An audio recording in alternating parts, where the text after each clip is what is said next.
Okay, so in this video, we're going to talk about multiplying decimals using the box method strategy. So the first thing we're going to do is get a problem. So we're going to do 14 and 3/10 times 7 and 2/10. So one thing that must be mentioned is that when multiplying decimals, it is not important to line up the decimals like it is with adding and subtraction. Okay? And adding and subtraction is very important that we line up the decimals before we start adding or subtracting. When multiplying, it does not matter. So the first step is we're going to note how many numbers we have behind the decimal in total. So we have one number behind this decimal. We have one number behind this decimal. So that gives us a total of 2 numbers. So the next step is we're going to rewrite our problem removing the decimal. So 143 times 72. So next, we can decompose our number for our box. So 143 is 143. 72 is 70 plus 2. Now we can draw our box.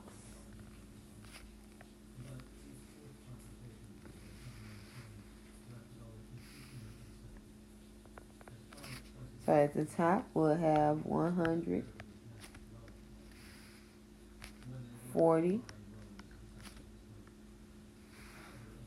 and 3.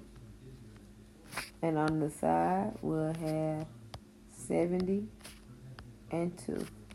We're going to multiply. So we have 100 times 70, or we could do 1 times 7, which is 7, and then count the number of zeros we have, which is 3. 1, 2, 3. Okay, we have 40 times 7, or 7 times 4, which is 28. And then we add our 2 zeros. 1, 2. We have 3 times 70, or 7 times 3, which is 21. And then we add our 0.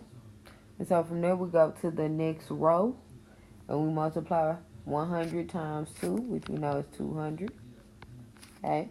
Then we have 40 times 2, or 4 times 2, which is 8. And then add our 0. And 3 times 2, which is 6. Okay, we will take all of these partial products and add them together.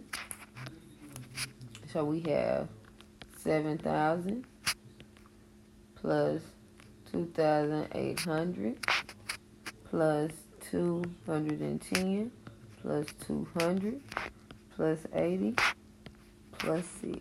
We'll add all of these partial products together. So 0s plus 6 is 6. 1 plus 8 is 9. 8 plus 2 is 10. Plus 2 is 12. Carry out 1. And 7 plus 2 is 9. Plus 1 is 10. So our answer is 10,296.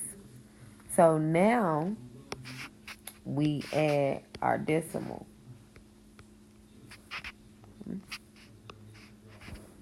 And we'll move our decimal over 2 places because we had 2 numbers behind the decimal originally. So 1, 2. Our answer is 102 and 96 hundredths. So let's do one more. So let's do 12 and 9/10 times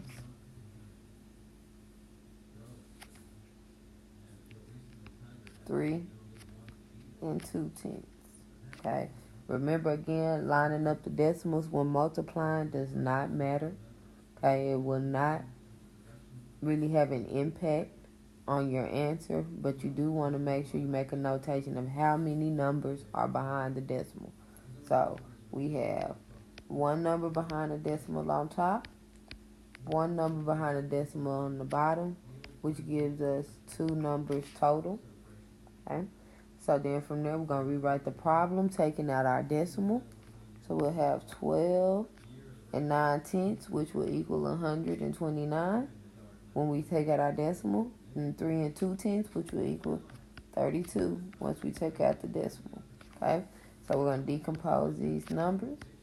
100 plus 20 plus 9 and 32 will equal 30 plus 2. Then we will draw our box.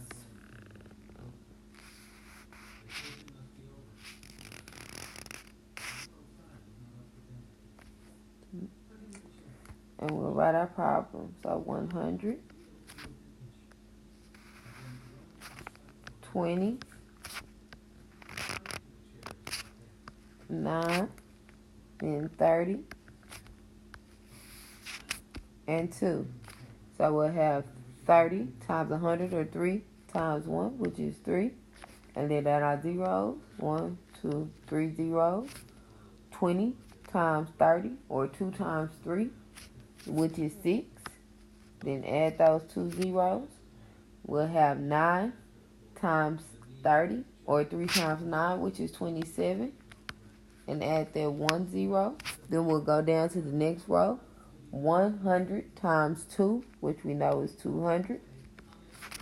20 times 2, which we should know is 40. And 9 times 18, 9 times 2, which we should know is 18. Okay, so next we'll take our partial products and add them all together. So we'll have 3,000, 600, 270, 200, 40, and 18. We'll add all of these partial products up. So all those zeros plus 8 is 8. 7 plus 4 is 11 plus 1, which is 12. And 6 plus 2 plus 2, which is 10. We carried our 1, so it'll be 11. And then 1, carry our 1. And then we'll have 3 plus 1, which is 4. So if we move our decimal over 2 places, our answer is 41 and 2800.